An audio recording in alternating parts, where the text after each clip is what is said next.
Toi, oui, toi, je vois clair dans ton jeu. C'est l'été, il fait chaud, t'as pas envie de te prendre la tête, de réfléchir, j'ai ce qu'il faut pour toi. Enfin, peut-être. Tu sais ces jeux dont on dit qu'ils sont petits, simples et malins. Simples, mais pas simplistes. Ou on pourrait aussi parler de jeux minimalistes en termes de matériel et en termes de game design, qui vont vraiment chercher à créer une expérience mind-blowing avec très peu de choses. Aujourd'hui, dans Du Neuf versus Du Vieux, on se penche sur ces jeux-là et on va en traiter 5 ou 6. C'est parti!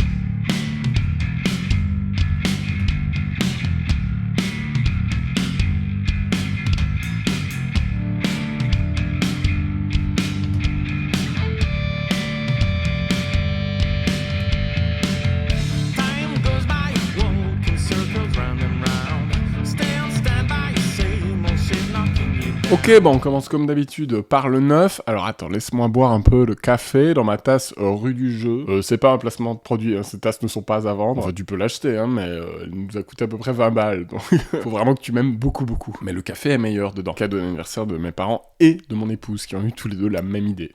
Parce que, pourquoi pas. Je pense qu'ils ont vraiment une image de moi comme quelqu'un de mégalo au point de vouloir son logo qu'il a fait lui-même et qui est quand même pas ouf sur des tasses. Mais en vrai, ça m'a fait plaisir. Bref, on commence par le 9, disais-je, évidemment. Alors, pour ces jeux minimalistes, vraiment, j'avais l'embarras du choix. J'ai reçu pas mal de titres qui rentrent dans cette catégorie récemment, du bon comme du moins bon. Bon, on va commencer avec le jeu qui est peut-être le plus à la mode, qui a un peu de hype sur les réseaux sociaux. Faut dire qu'il a vraiment été pensé comme un jeu de l'été, puisqu'il est transportable partout dans son petit sac, et qu'il est littéralement conçu, pensé, pour être joué à la plage. Et ce jeu, c'est Littoral, donc c'est une copie presse que m'a envoyé Gigamic, et c'est un jeu qui originellement est édité par le Randolph. Je sais pas si c'est une chaîne, mais en tout cas c'est un café-jeu assez connu à Montréal, si je dis pas de bêtises, au Québec. Voilà, je sais qu'ils ont une chaîne YouTube, etc., qui sont assez connus. Je me souviens qu'ils faisaient un segment vidéo sur Dice Tower il y a un petit temps, c'est comme ça que je les avais découverts, et maintenant ils se sont mis à l'édition de jeu. Donc Littoral, il a de minimaliste, notamment son packaging, le fait que ça se transporte juste dans un sac, et puis le fait qu'il soit jouable uniquement avec des jetons, des beaux jetons en bois, qui donc ont été pensés pour pouvoir être posés dans le sable, ne pas être abîmés par l'eau, etc., etc. Donc vraiment, c'est le jeu tout-terrain, quoi. C'est la promesse du jeu. Voilà, c'est bien pensé. L'aide de jeu, c'est une petite carte postale, c'est tout mignon. Vraiment, ça respire les embruns marins. Donc côté matériel, côté édition, c'est cool. Bon, c'est peut-être un peu cher, hein, c'est 25 balles, donc quand tu penses jeu de voyage, tu te dis pas nécessairement que tu vas mettre ce prix-là, mais ça les vaut, parce que c'est des beaux jetons en bois, ils sont quali, le sac il est agréable, vraiment t'es content d'avoir ça avec toi dans ton panier pique-nique, quoi. Mais au-delà du matériel, il faut un jeu, et pour moi c'est ça le problème, c'est là où Littoral pêche complètement. Je vais développer, mais pour moi Littoral n'est pas un jeu, c'est un passe-temps. Et c'est vrai que si on le prend comme un truc pour s'occuper sur la plage, entre ça et lire un magazine nul que t'as chopé au hasard dans un kiosque, voilà, c'est le même combat. Mais ludiquement, pour moi, il y a vraiment rien d'excitant là-dedans, et le jeu peine complètement à développer de la profondeur. Pourquoi ça? Eh ben, Littoral, l'idée, c'est de faire un jeu, comme on le disait, qui est pensé uniquement pour être joué avec des jetons, et donc, à votre tour, vous allez tirer un jeton de ce sac. Et à chaque tour, on va tirer des jetons de ce sac jusqu'à ce qu'il y en ait plus, ça termine la partie. Évidemment, en fonction du nombre de joueurs, on va mettre plus ou moins de jetons dans le sac. Forcément, un jeton, il a deux faces, hein, c'est bien pensé, et ton choix, quand tu tires un jeton, c'est est-ce que je le mets sur cette face-là ou cette face-là. Et en gros, il y a deux grandes familles. Il y a les jetons qui vont avoir de la mer dessus, donc petite icono bleu, petite vague. Ça veut dire que tu vas le mettre au milieu de la zone de jeu. Il est dans la flotte, et ça, c'est à tout le monde. Tout le monde peut se servir là-dedans, potentiellement. Ou alors, il y a un côté blanc, et là, tu le mets devant toi, sur ton littoral, d'où le nom du jeu.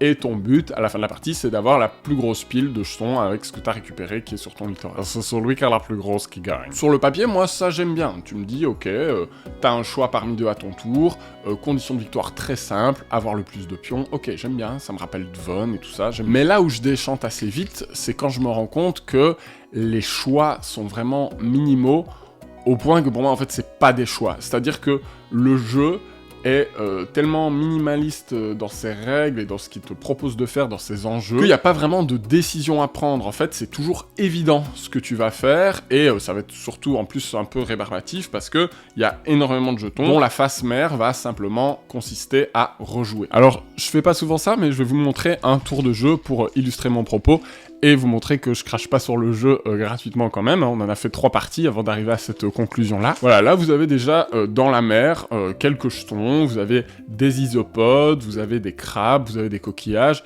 Et d'ailleurs, c'est un truc assez sympa du jeu, c'est que vraiment son thème a du sens et que on cherche à représenter une certaine faune et flore, enfin je sais pas comment il faut appeler ça pour les coquillages, un certain environnement autour de la mer qui est plutôt chouette, qui est plutôt bien représenté. Et donc c'est mon tour et je vais tirer des jetons du sac. Crabe ou rocher. Rocher, si j'en ai 2, je peux ramasser les crabes. Il n'y a pas beaucoup de crabes au milieu, c'est pas très intéressant de prendre un rocher. Bah je pose un crabe, du coup je rejoue. La flèche circulaire, là c'est bien sûr Nikono qui me dit je rejoue. Et on est reparti. Isopode ou coquillage. Il y a déjà 3 isopodes au milieu, bah, je vais essayer d'en ajouter, parce que si après je chope un bécasso, un piaf, bah, je vais pouvoir manger tous les isopodes. Puis là maintenant je tire un bécasso, donc voilà, j'ai le choix entre crabe ou bécasso, bah évidemment que je vais prendre le bécasso.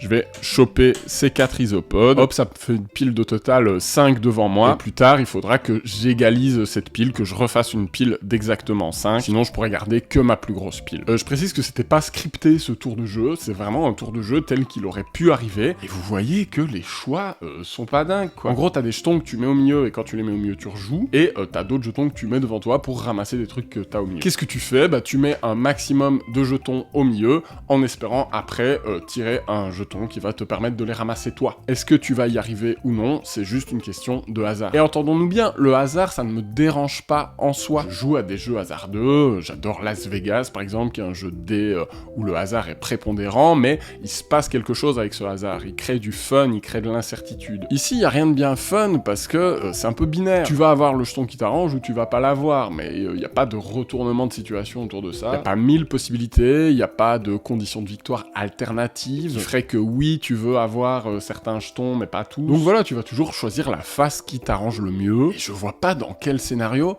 tu prends une face blanche avec juste un jeton, ça n'est juste pas intéressant. Tu préfères prendre des risques et essayer de mettre un maximum de jetons en serrant les fesses pour qu'ils te profitent. Alors il y a un petit twist rigolo, par exemple il y a le jeton vague qui fait que tu vas retourner une plage que tu avais précédemment et du coup tu vas refaire l'effet qu'il y avait de l'autre côté de ce jeton plage. Mais bon, en vrai c'est assez chaotique, il y a plein de moments où tu vas piocher une vague, t'as pas de plage, donc du coup il n'y a pas de choix, hein. Tu vas pas prendre cette vague, tu peux vouloir la prendre pour avoir une majorité de vagues, parce que celui qui a le plus de vagues à la fin va ramasser tous les jetons qui sont au milieu. Mais encore une fois, c'est pas bien excitant comme perspective de faire une petite course à la majorité des vagues. Franchement, ça nous a pas transcendé. Et au final, la partie se passe en une dizaine de minutes et c'est pas désagréable, mais t'es sur une autoroute, quoi. Tu ne fais pas vraiment de choix, tu fais ce que le jeu te dit de faire de plus logique en fonction de ce que tu pioches. Et pour moi, c'est pas un jeu, du coup. S'il n'y a pas de choix, c'est pas un jeu. Il n'y a pas assez de dimension tactique, il n'y a pas assez de profondeur, il n'y a pas assez d'incertitude pour que j'ai suffisamment à me mettre sous la dent. Comme de toute façon, tout dans le jeu me pousse à tenter ma chance, voilà, je vais juste le faire et je vais pas me dire « Ah, est-ce que j'y vais ou pas ?» comme dans ces jeux où tu prends des risques. Non, je vais prendre le risque par défaut. Si ça passe, tant mieux. Si ça passe pas, tant pis. Donc voilà pour Littoral. Je suis un petit peu déçu. Hein. Vraiment, j'aurais adoré l'aimer, ce jeu. Je trouve que l'édition est magnifique. Je trouve que le thème est trop chouette. Je trouve que les illustrations sont de très bon goût. L'iconographie est hyper claire. Quand on découvre les règles, on se dit « Ouh là là, il y a plein de jetons différents. » Mais en vrai, il y en a plein qui ont le même effet. Et donc, c'est limpide. Et c'est ce qu'il faut pour ce genre de jeu. Hein. Ça, je le reproche pas. Il faut que ça soit fluide. Alors, on peut y jouer jusqu'à 5. Je précise tout de suite que moi, tous les jeux auxquels j'ai joué dans cette vidéo, c'est en configuration 2 joueurs, parce que ce genre de petits jeux, pour moi, ça se joue à 2. C'est des jeux que tu fais en tête à tête, en prenant le café, t'as 5-10 minutes comme ça sur un coin de table. Si on est 4, si on est 5, je préfère sortir autre chose. Un jeu où c'est nécessaire d'être beaucoup. Ici, dans Littoral, être à 5, je vois pas bien ce que ça apporte. Chacun va avoir sa propre course. Oui, les majorités sur les vagues seront un peu plus disputées, mais à part ça, ça va surtout implémenter pas mal de chaos. Parce que tu vas encore moins contrôler ce que tu laisses au milieu. Tu vas encore plus augmenter les probabilités que quelqu'un ramasse ce que t'as mis au milieu avant que tu rejoues. Et je pense que ça doit être encore plus frustrant. Merci quand même à Gigamic pour la copie presse. Et bravo à Randolph pour l'édition. Franchement, c'est magnifique. Peut-être que ça plaira à certains. C'est comme pour Middle Ages, si votre plaisir vient avant tout de l'objet, de la manipulation du matériel, etc., celui-ci peut vraiment faire le taf, mais pour moi, il n'y a vraiment pas assez de décision pour que ça fasse un jeu convaincant. Bon allez, sans rancune, on enchaîne sur une autre copie presse Gigamic, et là j'ai été beaucoup plus convaincu, c'est Terre de Yokai, un petit jeu dont on n'a quasi pas entendu parler, il me semble. Il n'y a vraiment rien dans ce jeu, c'est vraiment hyper minimaliste, et pourtant ça fonctionne. C'est des parties de 10-15 minutes, c'est pour 2 uniquement, et c'est un jeu de majorité. C'est vraiment con comme la lune. Au milieu, vous avez des cartes de couleurs, elles peuvent avoir une valeur entre 3 et 7, et elles ont aussi une couleur, il y a 4 piles de couleurs différentes. Et à votre tour, vous allez piocher une carte, et puis vous pouvez jouer une carte. Si vous avez déjà 4 cartes en main, vous êtes obligé de vous engager, vous devez jouer une carte à ce moment. Mais vous pouvez aussi jouer plusieurs cartes d'un coup. Donc vous pouvez faire quelques tours à vide, vous piochez, vous attendez de voir comment votre main se construit, et puis bam, vous déroulez. Le principe c'est quoi? Si la carte vaut 5,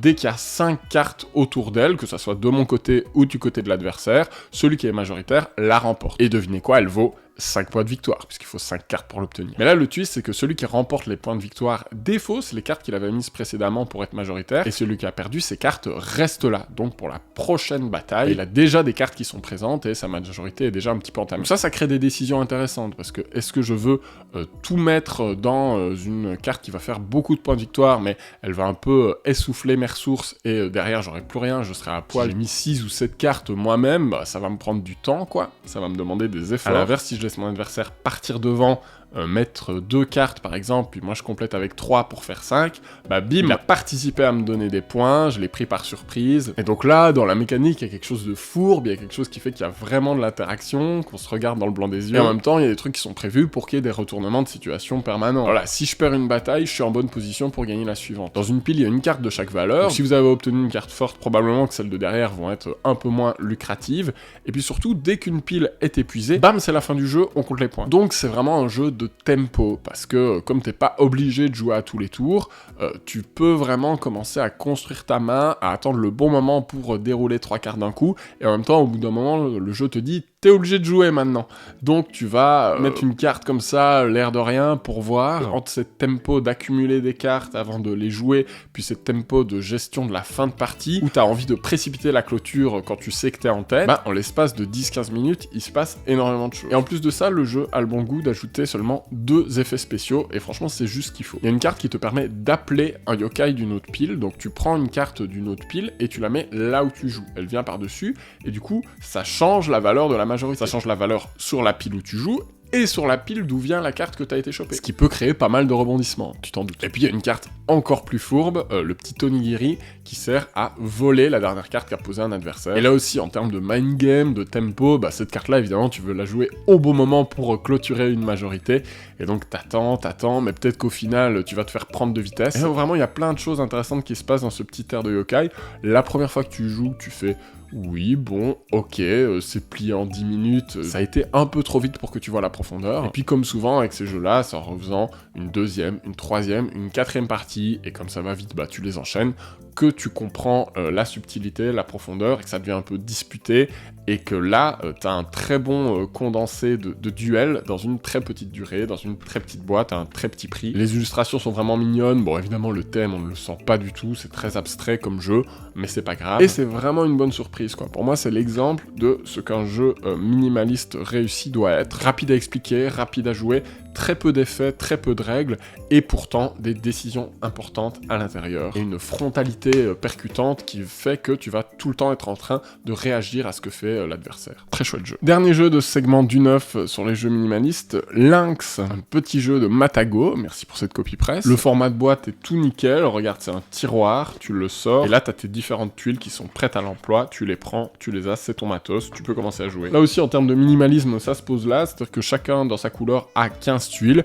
il y a quoi? Il y a des ciseaux, des pierres et des feuilles. Ça te rappelle un truc? Vous avez peut-être déjà vu passer le pitch, c'est le morpion croisé avec pierre, papier, ciseaux. Je te dis comment ça peut marcher ce truc-là?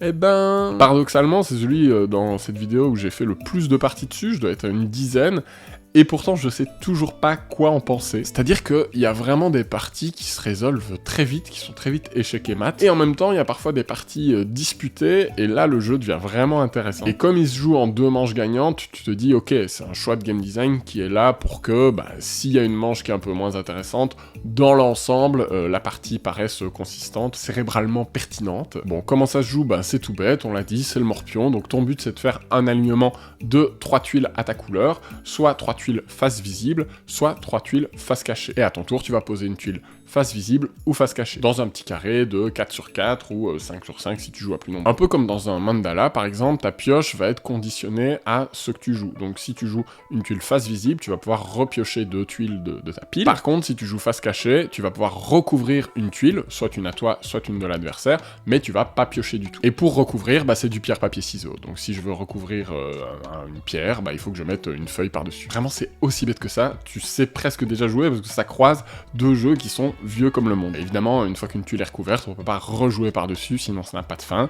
Donc voilà, une fois que c'est recouvert, c'est recouvert. Partant de là, qu'est-ce qui est bien, qu'est-ce qui est pas bien? Ce qui est un peu dommage, c'est qu'on peut avoir des parties qui se terminent très vite, parce que si par exemple, j'ai 2 ciseaux en main, à mon tour je joue ciseaux, tu n'as rien pour me contrer ou tu joues ailleurs, à mon tour je rejoue un ciseau dans le même alignement, là si t'as pas une pierre pour m'écraser un de mes 2 ciseaux, t'es foutu. Parce que à mon prochain tour, j'ai juste à reposer une 3e tuile et j'ai un alignement de 3. Et c'est même pas obligé d'être 3 ciseaux, on s'en fout, ça peut être 3 tuiles différentes, on s'en fiche. Mais le fait de jouer 2 ciseaux, ça veut dire qu'il y a qu'un seul type de tuile qui peut me contrer en face, c'est la pierre, et si tu l'as pas, tu l'as pas. Tu es banané, pour rester poli. Et comme c'est un carré de 4 sur 4, même si tu me bloques dans un alignement, j'ai encore une possibilité dans l'autre alignement. Tu vois ce que je veux dire? Du coup voilà, à 2 joueurs, il y a des parties qui peuvent être des non-parties presque, qui peuvent se terminer très vite, ça peut arriver. Mais, une fois que t'es tombé dans ce piège une fois ou deux, et que tu sais un peu plus réagir, tu sais un peu plus gérer ta main pour avoir de tout et pour pouvoir réagir à tout, ce genre de situation survient un peu moins, et tu te retrouves avec des parties disputées qui vont parfois se finir à une égalité, où personne n'a réussi à faire d'alignement, et là il y a un petit système de décompte, tout simplement celui qui a le plus de tuiles visibles qui gagne. Et là tu fais, ok,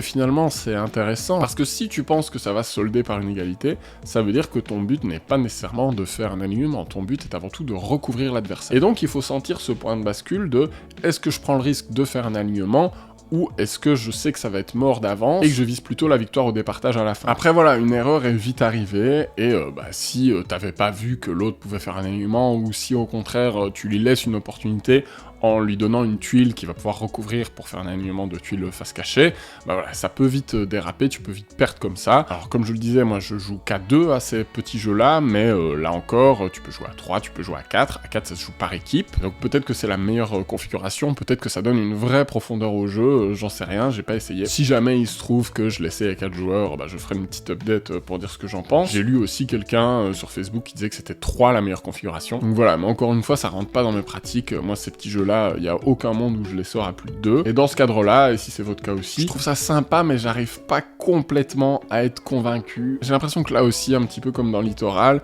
les décisions sont relativement évidentes, et que si tu te concentres bien, c'est soit à un moment tu vas pas avoir en main ce qu'il te faut pour contrer l'adversaire, et là voilà c'est plié, soit à un moment il y a un truc que tu vas pas voir, tu vas faire une erreur et tu vas lui donner la victoire comme ça. Et si aucune de ces deux situations ne se produit, c'est un petit peu comme un morpion où si tu sais jouer, ça se solde toujours par une égalité quoi, je crois que ça a été résolu comme ça. Ça reproduit un petit peu le même écueil quoi. Voilà, il y a un truc un peu bizarre que j'arrive pas à saisir, où là aussi j'ai l'impression de jouer un peu en pilote automatique et que mes coups sont évidents. Et en même temps, c'est pas déplaisant, c'est vite joué, c'est bien édité, donc je vous le déconseille pas pour autant. J'ai acheté un piano, j'ai pas le temps d'en jouer.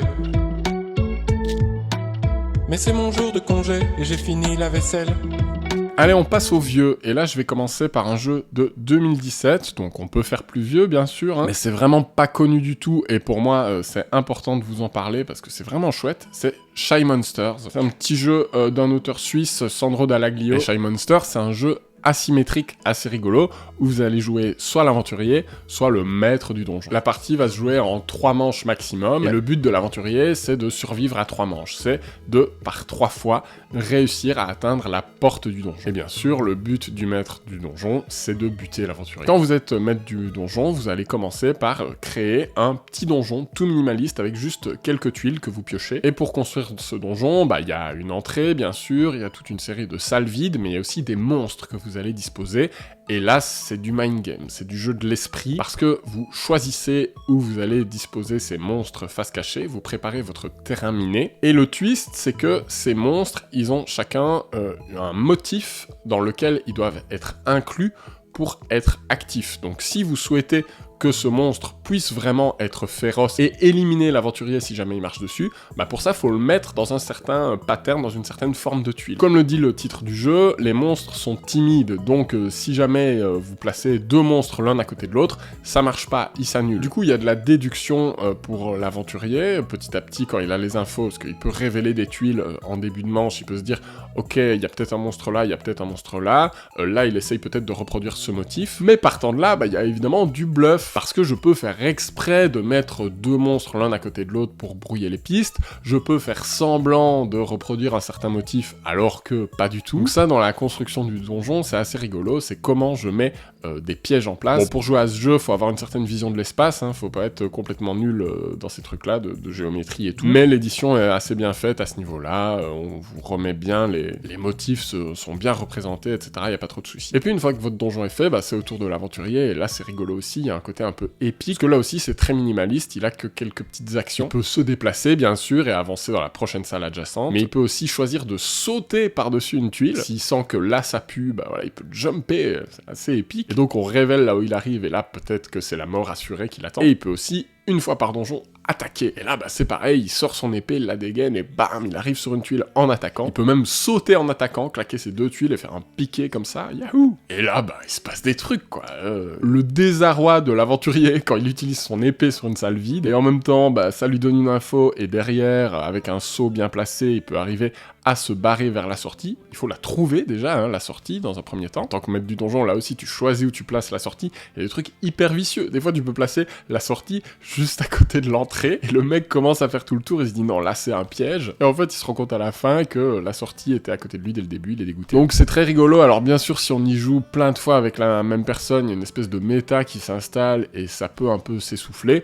Mais ça dure 10 minutes, parfois moins, hein, parce qu'évidemment ça s'arrête dès que l'aventurier a perdu. Donc bah techniquement ça peut durer 2 minutes, quoi, il peut mourir dès le début du donjon, dès l'entrée. Mais voilà, c'est un jeu que tu prends plaisir à faire découvrir à de nouvelles personnes pour son minimalisme. Et si t'es un peu expérimenté, tu peux leur dire bah vas-y fais-moi un donjon et puis je vais essayer de te contrer. Évidemment quand t'as fini une partie t'inverses les rôles, etc. Donc c'est rigolo comment avec quelques tuiles on arrive à ce qu'il se passe autant de choses. Il y a presque 2 jeux en un, hein, quoi.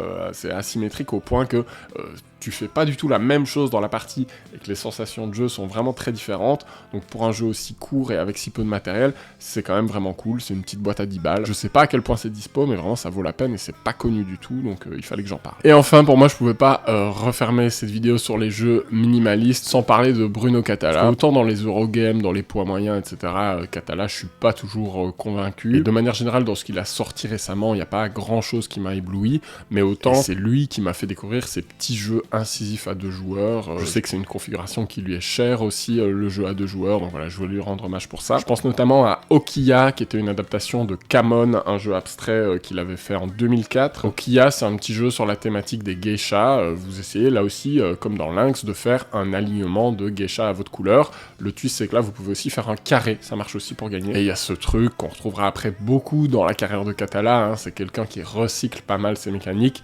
de quand tu prends une tuile, tu donnes une contrainte à ton adversaire. Il y avait déjà ça dans Kamon, il y a ça dans Sobek de joueurs, il y a ça dans plusieurs trucs. Il y a ça dans le Trône de Fer, la main du roi aussi, qui est un jeu que j'ai pas encore essayé, mais qu'on m'a beaucoup conseillé, qui rentre, je pense, complètement dans cette catégorie des petits jeux minimalistes. Bah là, dans Okiya, quand tu te places sur une tuile, tu la mets de côté, et ça donne une contrainte à ton adversaire, donc sur chaque tuile, il y a un type d'arbre, et puis il y a une saison, et ben il peut se placer que sur une tuile qui a soit la même saison, soit le même type d'arbre. Sur une tuile, il y a un motif ou une saison, et ben l'adversaire va pouvoir se placer que sur une tuile qui a le même motif ou la même saison. Alors Okiya, j'en ai fait une 50aine de parties, mais c'est pas pour autant que je pourrais vous le recommander au final, parce que il y a ce truc, encore une fois, d'un jeu qui se joue en 5 minutes, mais pas nécessairement pour les bonnes raisons, parce que au final tu te rends compte que bah, c'est celui qui fait une erreur qui perd, tout simplement, et que si personne ne fait d'erreur, et aussi en fonction des configurations, etc.,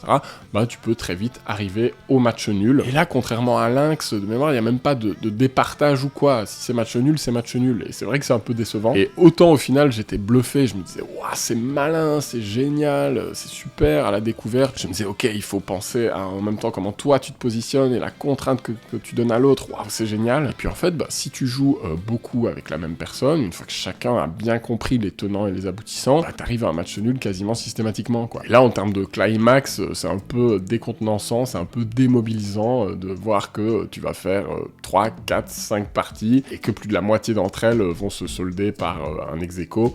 Tu fais bon, on va peut-être jouer à autre chose. Et si à l'inverse tu veux le faire découvrir à quelqu'un en disant bah comme ça va renouveler les sensations, bah il y a de grandes chances que tu gagnes, ce qui fait que le jeu est pas tellement intéressant au final et que bah, j'ai fini par m'en lasser. Mais bon, j'en ai quand même fait 50 parties avant ça, donc bravo quand même monsieur Catala. Dans le même genre, et là c'est vraiment le minimalisme ultime, un jeu qui n'est pas connu du tout, c'est The Blue Lion. C'est un jeu qui était édité par Jacques Taléa en 2011. Alors Jacques Taléa, ça vous dit peut-être rien, mais figurez-vous que aujourd'hui c'est Blue Orange. Oui, parce que Blue Orange, avant d'être le mastodonte que c'est aujourd'hui, c'était une petite maison d'édition qui faisait des jeux abstraits, notamment des jeux de Claude Leroy, le papa de Timothée Leroy, qui est vraiment un ponte du jeu abstrait Claude Leroy. Et Bruno Catala s'est essayé dans cette gamme avec un co-auteur comme il le fait souvent. Et Blue Lion, c'est peut-être le jeu qui résume la quintessence des jeux dont on a parlé aujourd'hui, parce qu'en termes de minimalisme, ça se pose là, ça se joue avec juste 6 tuiles, 6 sous-bocs, et avec juste ça, il est parvenu à faire un jeu hyper malin, que j'ai plus aujourd'hui, j'ai fini par le revendre, mais j'en ai fait, j'ai vérifié, 60 parties, donc c'est pas rien quand même. Blue Lion combine plusieurs choses, il va notamment faire intervenir la mémoire. À ton tour, t'essayes de reproduire certains motifs. On est chacun un cambrioleur, une cambrioleuse qui essaye de subtiliser un important diamant, le Blue Lion, et donc on va essayer de reproduire une certaine figure pour faire des points. Par exemple, si j'arrive à prendre un sandwich le Blue Lion avec 2 tuiles qui représentent mon personnage, bah là je vais marquer 2 points. Si j'arrive à mon tour à faire un alignement de 3 tuiles Blue Lion, je vais faire 3 points d'un coup. Mais c'est chaud, parce que ça veut dire que je fais apparaître des Blue Lion et que mon adversaire peut les prendre en sandwich. Et puis je peux aussi faire en sorte que mon adversaire soit capturé par la police. Il y a une tuile inspecteur, si je le prends en sandwich entre 2 inspecteurs, je gagne un point. À ton tour, tu peux faire un truc parmi 3, tu peux échanger 2 tuiles adjacentes, tu peux prendre une tuile qui est à l'extrémité et la mettre à l'autre bout, ou tu peux bien sûr retourner une tuile. Et c'est là où la mémoire intervient, c'est que tu dois te souvenir de ce qui est de l'autre côté de la tuile pour essayer de faire les bons sandwichs, essayer d'emmener le Blue Lion au milieu de tes personnages, etc. On retrouve également ça dans Flip Circus, un petit jeu qui tient dans un sac que Yellow m'a envoyé en copie presse, mais j'ai renoncé à vous en parler, parce que autant le jeu est vraiment chouette, et c'est un peu le même principe, hein, il y a des jetons, on essaie de faire certains alignements, de reproduire certains motifs, les jetons sont double face, en plus là on a des infos pour nous dire qu'est-ce qui peut être de l'autre côté du jeton, quelle est la probabilité, mais pour moi, Flip Circus c'était too much pour mon cerveau, chaque face de jeton différente a un pouvoir différent, il y a beaucoup plus de jetons, ils sont plus étalés, ils bougent tout le temps, etc. Là, Blue Lion, en termes de mémoire, j'arrivais à me concentrer dessus, parce qu'il n'y a jamais que 6 tuiles, alors certes on fait un peu du bonto avec, elle bouge un peu, mais j'arrivais à me focus sur les trucs qui étaient importants, donc pour moi c'était le bon ratio. Je suis pas fan de la mémoire dans les jeux, mais si tu me dis, vas-y, retiens les faces de 6 tuiles, bah je vais peut-être en retenir la moitié, et c'est déjà suffisant pour commencer à faire des moves intéressants, pas rester complètement à l'écart de la partie. Voilà, si tu me montres ce niveau de complexité trop et que ça devient un Flip Circus, bah, mon cerveau explose et je me désengage du truc. Voilà la leçon qu'il faut tirer à propos de ces jeux minimalistes. Il faut rester mesuré, condensé, pas en faire trop. Et en même temps, il faut qu'il y ait suffisamment de jeux, suffisamment de décisions, suffisamment de retournements de situation, que ça reste une expérience engageante et que malgré le petit temps de partie, t'aies l'impression d'avoir vécu un truc dans l'espace de ces 10 minutes. On a vu dans cette vidéo que la frontière était mince et que t'as vite fait de proposer un jeu minimaliste qui devient un peu quelconque, qui n'a pas assez de décisions et d'enjeux pour devenir prenant. Et à l'inverse, si tu veux un peu charger la barque et te dire ah, oui mais attends, mon jeu je vais lui ajouter ça et ça et ça, bah il est plus minimaliste, mais t'es quand même face à un matériel qui te dit hey, c'est un petit jeu, vas-y tu vas voir c'est sympa, et donc ça crée une espèce de dissonance cognitive et au final tu peux être assez déçu. Voilà, créer un jeu c'est pas facile, hein, no shit Sherlock, voilà, zéro scoop là-dedans, mais je trouve que c'est bien de s'en rappeler. C'est souvent les jeux les plus simples qui sont les plus difficiles à créer, c'est vraiment un truc de funambule, quoi, d'équilibriste, et bravo aux designers qui arrivent à réussir cet exercice. C'était un du neuf versus du vieux un petit peu plus long que d'habitude, j'avais beaucoup de jeux à vous présenter. Voilà, dites-moi si ça vous plaît, que ce format reste court, mais en se baladant un peu plus dans différentes propositions. Comme d'habitude, n'hésitez pas à me suivre sur Instagram, à faire un tour sur la boutique Golden Meeple, c'est super important, et puis à passer par le Ko-fi pour soutenir financièrement la chaîne, si ça vous dit, si vous en avez les moyens, si vous aimez ce que je fais. C'était Boris pour Rue du Jeu, profitez bien de l'été, jouez bien par chez vous, ciao. En bloc canard s'il vous plaît, pour dompter le chaos, comme les anciens Égyptiens. tous leurs petits pots. En bleu canard s'il vous plaît.